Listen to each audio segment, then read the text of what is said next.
All right, welcome back to the YouTube series. I want to keep going with the theme of the things that I've been teaching you.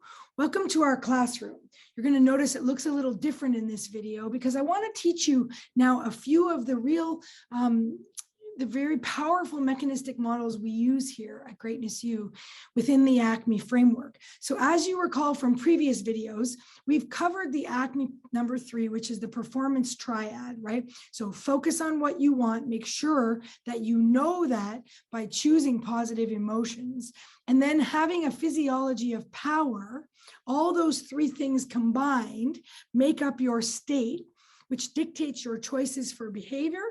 And those choices for behavior, then ultimately you take action on, and they dictate your results. So here at greatnessu, we use the ACME framework, the ACME 7, for all of the work that we do and teach. So this is what it looks like inside a greatnessu classroom. And so it always looks like this, with a blank wall ready for learning and a flip chart ready to take things to the next level. So we like to remind all of our students that basically all increased performance, anytime you try to go from one thing to the next, is essentially change. And so what a really good coach would do is they would know what kind of change you wanted to make. They'd understand what level you want to perform at. We call that your ACME, right? Your highest point, that Greek word for highest point. And then the coach would identify where are you and determine which tools that you would need to get to where you're going.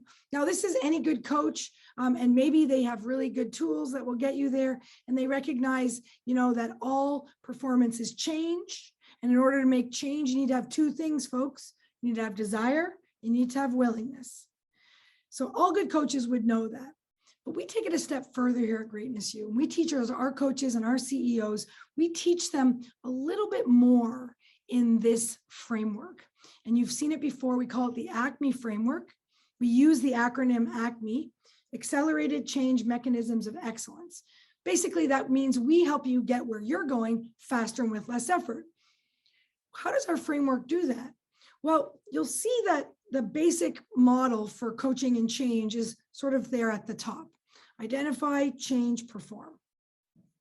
But what you'll notice are the 2 green triangles.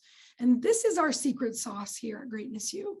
We spend a lot of time understanding that desire and willingness are really the most important factors. And so what can the coach do? What can you do to increase the desire and willingness that you have to get to the next level? Well, there are a number of things that you can do, and they actually have to do with removing what's preventing you.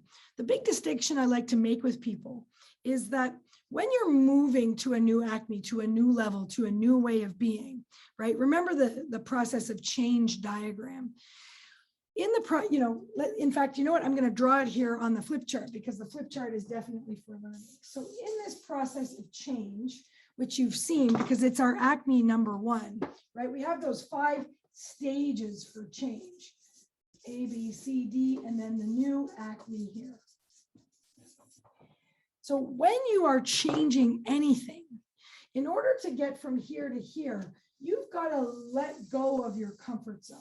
Right? This is your comfort zone. And you've got to really let that go so that you can make it through to the breakthrough point at point C. Now, by definition, I just want to point something out here. And I think this is really important to point out for the viewers. By definition, anything outside the comfort zone is uncomfortable. Now, I know that seems trivial, but very few people remember this. This is uncomfortable because of the boundary of where the comfort zone is, okay? So by definition, anything outside of your comfort zone is going to be uncomfortable. So when people are embarking on a change, they go through a period of discomfort, or perturbation, as we like to call it here. And perturbation means to perturb. We use that word a lot in our classroom. So when you're uncomfortable, even though that might not be your choice, that ideal feeling state for the day, it means you're out of your comfort zone. And if you are wanting to move to the next level, that's a good thing. The further away you can get from your comfort zone, the more likely you are to change. So we spend a lot of time learning how to loosen that model. And our coaches, all the ACME certified coaches, they know how to do that. There are a number of techniques. And then the other thing we spend a lot of time doing is once you get through point C, I mean, that's great. Good for you. You achieved the behavior that you were going for. But over here, we think that's not enough. It needs to become the dominant pattern up here at point D. And so you need to master that behavior until you can't not do it that way. And so in our framework, we spend a lot of time learning how to integrate the new patterns so that they become normal, so that it becomes the new comfort zone. And so this is the framework we use here at greatnessu for all of our ACME programs and all of our coaches and all of our participants. So just to remind you of what our ACME 7 is, in previous videos, we've covered the process of change, the cycle of results, the performance triad. So now I'd like to introduce you to the fourth one, which is called Neuro-Linguistic Programming, or NLP for short. You may or may not have heard of this depending on where you live in the world. It's more or less known. And so it is a mechanistic model that we use here at greatnessu because it's very linear and it's, well, here, let me give you a quick definition of it. So what is NLP? Just broad strokes. So NLP is the study of excellence and how to replicate it using the language of the mind to consistently achieve results. Now, I don't know what you thought it was, but that's essentially what it is. It's a very linear mechanistic model that we use here with very specific techniques at greatnessu to help people get where they're going faster and with less effort. So let me help you translate a few things, right? Because I started this video out talking about the performance triad. So the performance triad, right? Focus on what you want, choose positive emotions, have a physiology of excellence, and then take action. So that optimal performance triad is the crux of my work here at greatnessu. But how does that translate into NLP terms? Well, in NLP terms, we talk a lot about internal processes, which is sort of analogous to the mental component of the focus. And then we talk a lot about internal state, which is analogous to the emotional component. And then we talk about physical processes, which is analogous to the physiological component. So it maps over quite nicely. And then there's behavior. So we have the mental component, which in the ACME framework is focus on what you want. In NLP, we focus on the internal processes.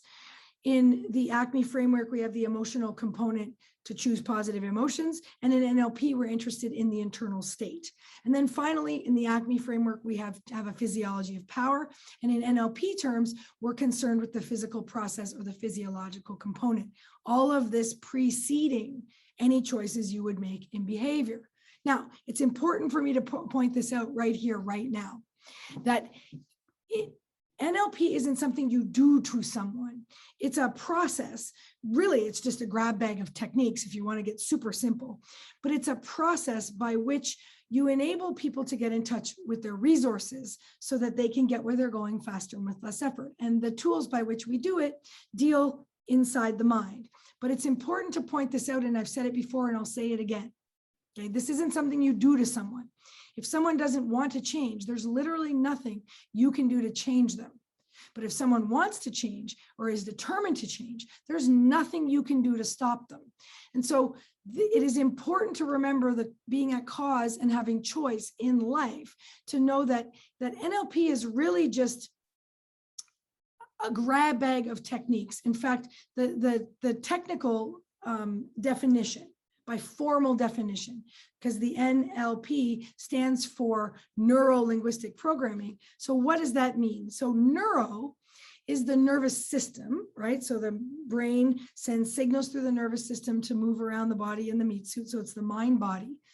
The nervous system is how we process the experience via our five senses. So remember, millions, billions, trillions, hundreds, millions, billions, trillions, hundreds. It comes through our five senses. So visual becomes pictures, auditory becomes sounds, kinesthetic becomes feelings, olfactory becomes smells, and gustatory becomes tastes. So the nervous system is how we interface with the world around us. Linguistic is language and other nonverbal communications. So a nonverbal communication would be something like this. This means something. I don't have to say anything for you to know what it means.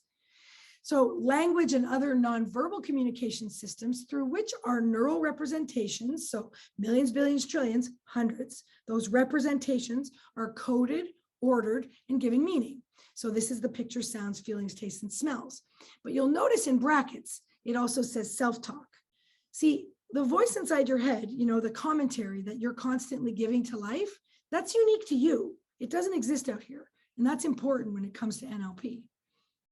Finally, programming, the ability to discover and utilize programs that we run, our communication to others and ourselves, in our neurological systems to achieve our specific and desired outcomes.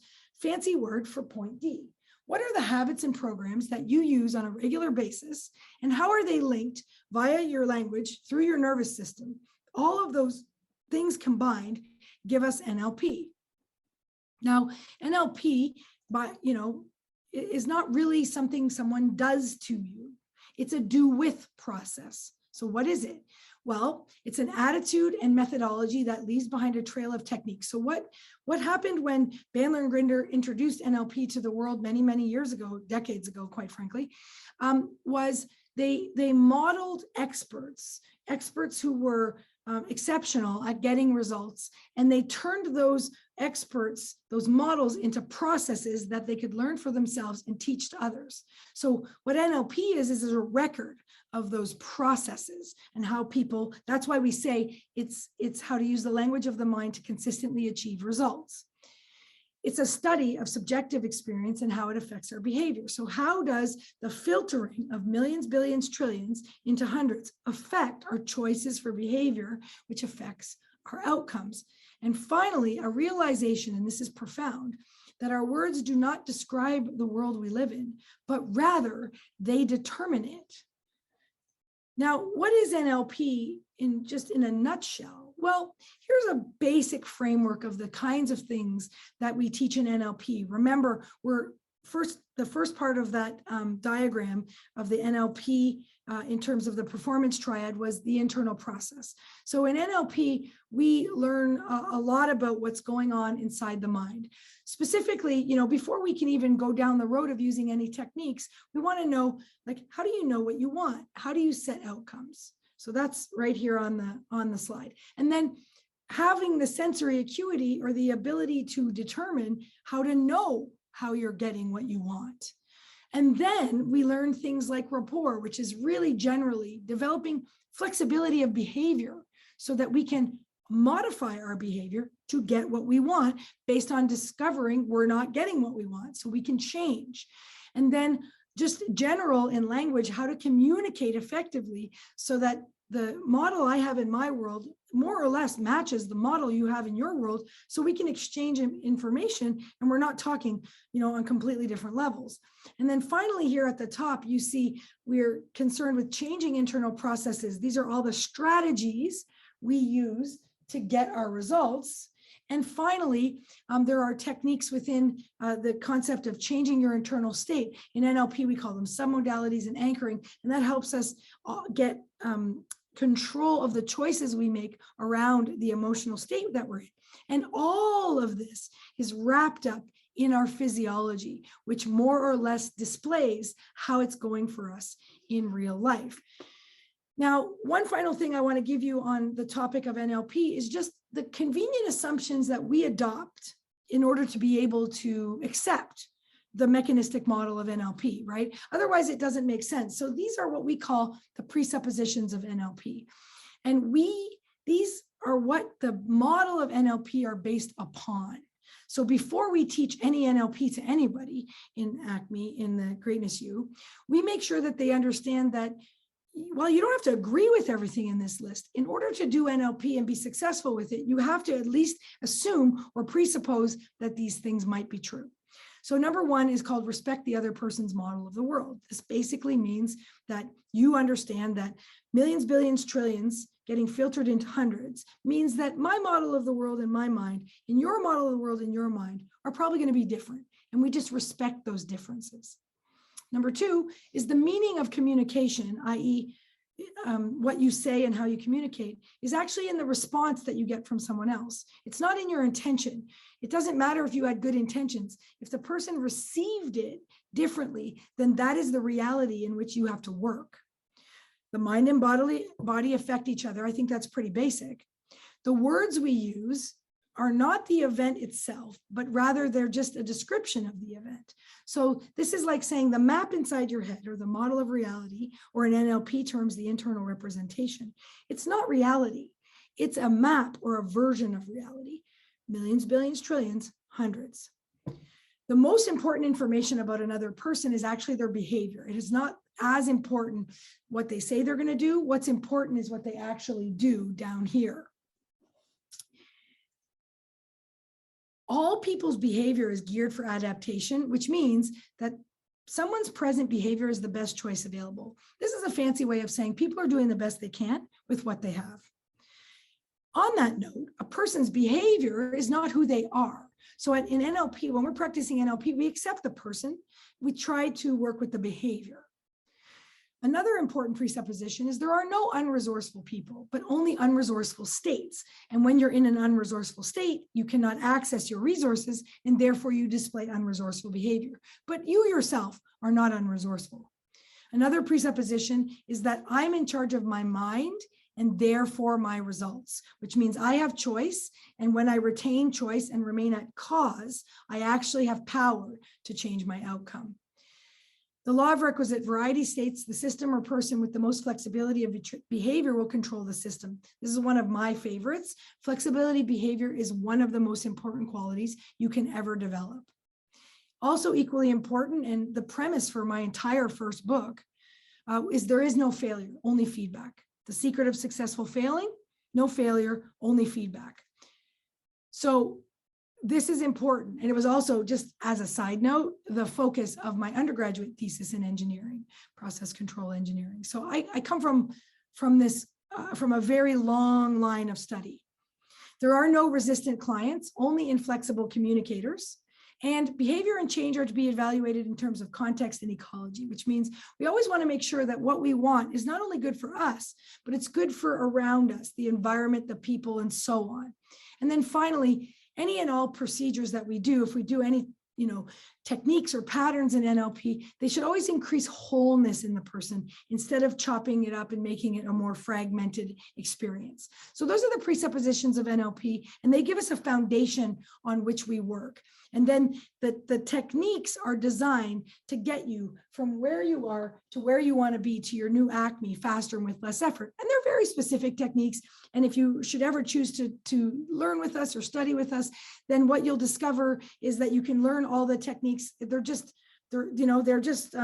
scripts with, step 1, step 2, step 3, step 4. And depending on what it is you're trying to achieve, you pull out this technique for anchoring, or that technique for strategies, or elicitation of strategies from eye patterns, or whatever, or NLP modeling. But basically everything is just like a process that you follow. And that's NLP in a nutshell. The big picture is that it helps you to accelerate your change because you want to get where you're going faster and with less effort. And I want to leave you with this note, because this is really important to repeat something I said earlier in this video. Words do not describe reality. People think your words describe what you're seeing, but actually your words dictate or define reality, because you get what you're looking for. Based on millions, billions, trillions, and hundreds, millions, billions, trillions, and hundreds, your focus determines what you're going to filter. So your words do not describe it, they define it. And on that note, I'd like to leave you with this thought, that if you want to get where you're going faster and with less effort, then you need to perhaps take a look at the model of NLP, because it links your nervous system with your language through to your programs.